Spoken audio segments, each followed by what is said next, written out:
And how to check that you cannot copy and paste the data, you cannot move the boxes. And so what you can do is that if the alignment of a document is vertical, you can make it horizontal and make a quick check. And I would again suggest that get a help of a colleague. That is the best thing. That if someone is there, you can give them coffee offer or hot chocolate offer, and ask them to check your. Maybe they will be able to do that, or maybe multiple hot chocolates. So to check your application or reports and everything before submission. So like a quick check, but that is usually, I think, very helpful, because sometimes you can miss very easily.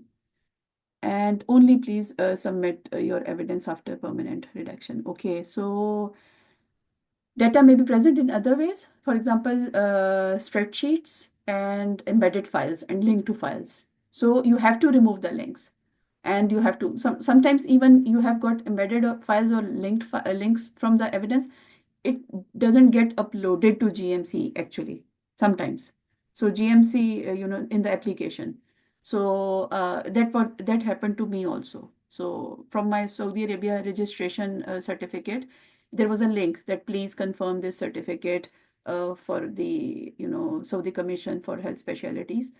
And that link was there, and because of that link I couldn't upload, and I was like, oh my god, there is something wrong, and I couldn't really understand that why it is not being uploaded.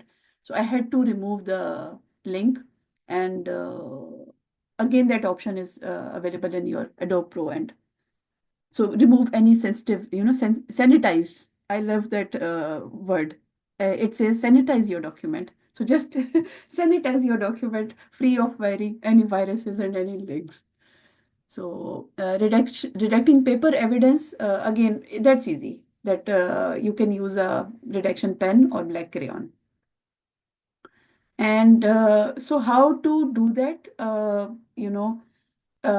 Try to cover that template, map each evidence to relevant CIP. So either you can make, again, I'm repeating, that folders for CIPs or for each hospital. Why I'm stressing that, because once you are filling your verify performer, it will become very easy that this thing is here, this thing is here.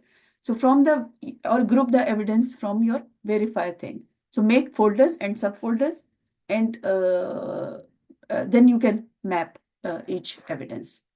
And structured reports, yes, between 4 to 6 referees are required. Minimum is 4. So I would say that go for maybe 4, but those should be very robust. And because the more, then GMC gives, I think, 3 weeks for structured report to be complete. And sometimes the referees are busy. Sometimes we are in, the departmental situation is not as such, or maybe on leave or something. So it will again delay your application the more referees you put. So I think till now I have, like whichever applications I have seen being submitted or I have assessed, most of those had 4 referees. Okay, so map your, structured report is mapped to CIP. So how the referee does that? Structured report that they map to CIP. And please ask the referees, those referees only, who are able to provide feedback about your capabilities. Again, all CIPs. Again, this is a very important, the structured reports are very important document. So I have seen that.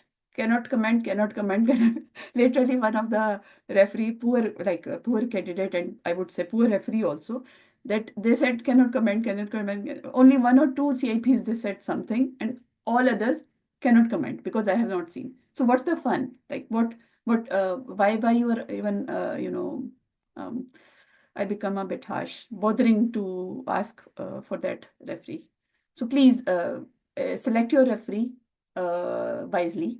So one referee must be your clinical lead or clinical director, and might not be from your own subspecialty, but it can be an overall hospital medical director or clinical lead of any, and best is to get from your own subspecialty. But sometimes I have seen that you don't, there are circumstances that you don't have. So any person who is in the that position, they can be that. But best would be that the first primary referee should be a histopathologist, and like I'm saying best possible scenario. So I have seen again application where it was a hematologist or a microbiologist or even a medical director for some other field, but in the same hospital.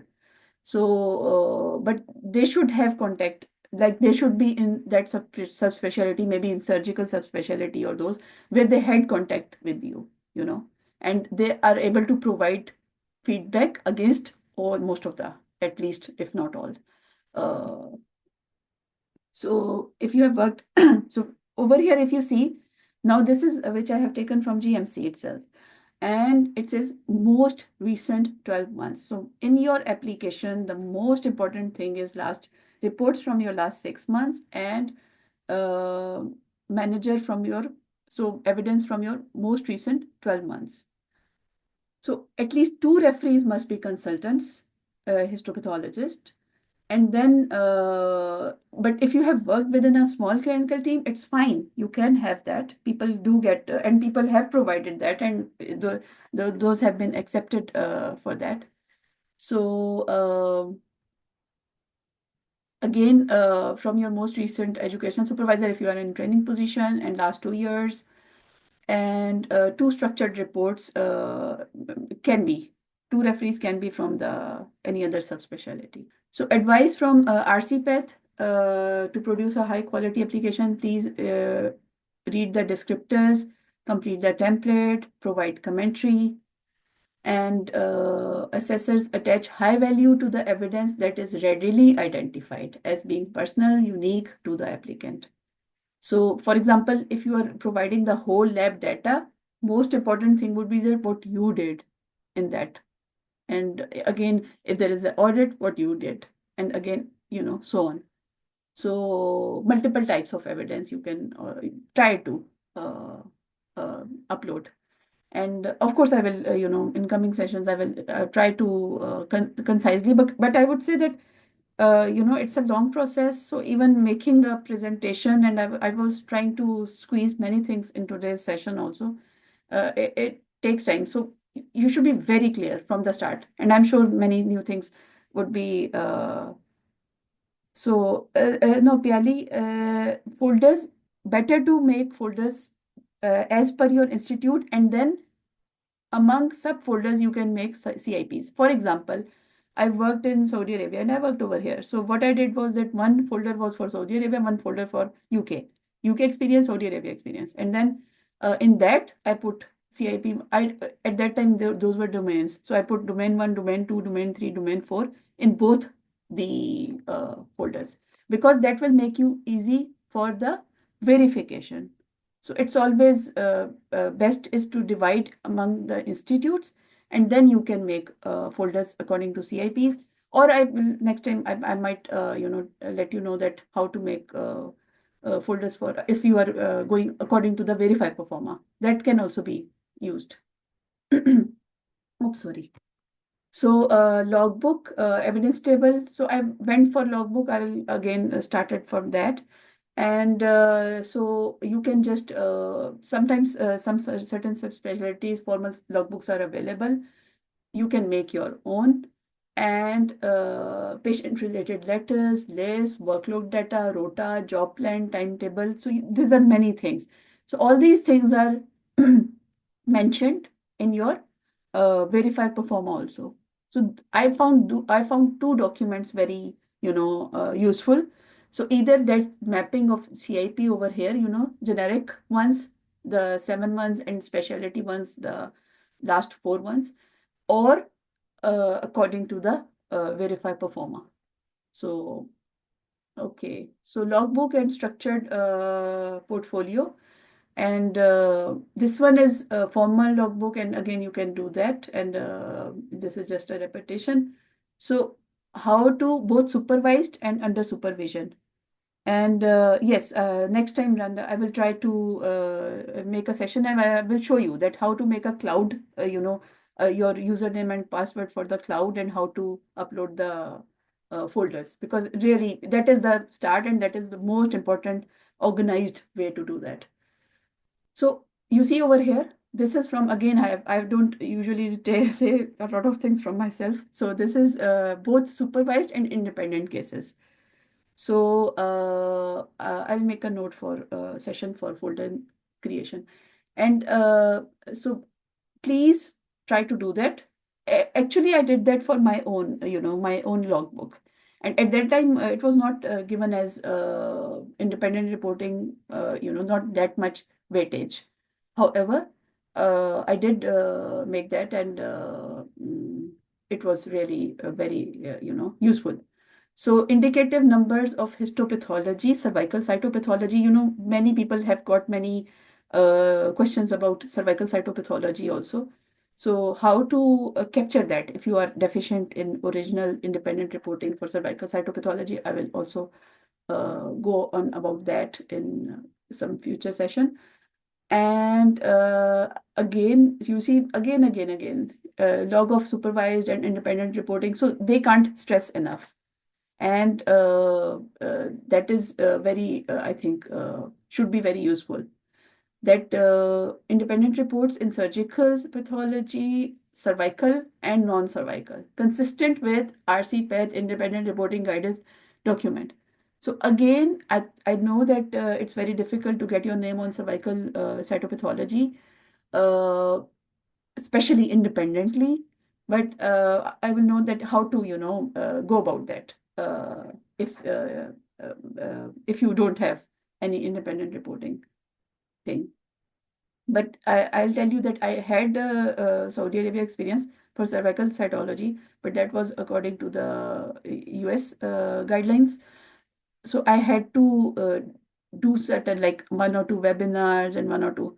So I didn't do the proper attachment, but I had very good logbook from there, and I had to try to cover from other types. So you can do the reflection, you can do. So I will just touch upon that.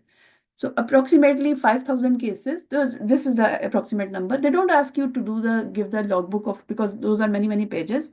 Summary sheets or you're in the end. So I will touch upon that also, that how to make summary sheets, how to make, after you are doing everything. So today only headings for histology and autopsy pathology. I am 3 minutes left and I'll try to cover that. So you see 30 independent reports again covering surgical pathology, cervical cytopathology and non-cervical. Again, it's not from my side. It's from, and yes, it is seen. So proposed headings are date of examination, gender, age. This is for histology or cytology, and system, type of specimen, of course, for histology, biopsy or excisional. You can say liquid based or not liquid based for like FNAC / liquid based for cytology, non-gynae, and independent or supervised reporting. This is important. Diagnosis and turnaround times. You can put it is optional. Turnaround times if you have got from your LIMS system in the lab, and comments, learning points, or what I put over here in my logbook was frozen section. So you can put that, or you can put so this is just proposed, But if you start from that, then you can, in the end, summary sheets for independent reporting or summary sheets for the turnaround times for yourself. It will be very easy if you are collecting those from the start. If you have not collected, or these are just proposed, so don't get anxious, please. But type of specimen is important again, because that will show the complexity, whether this is a biopsy or whether this is excision. Again, I have seen applications being, rejected.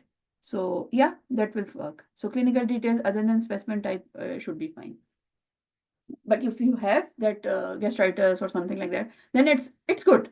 But it's not. That's what I'm saying. TAT and clinical details, those are just proposed headings.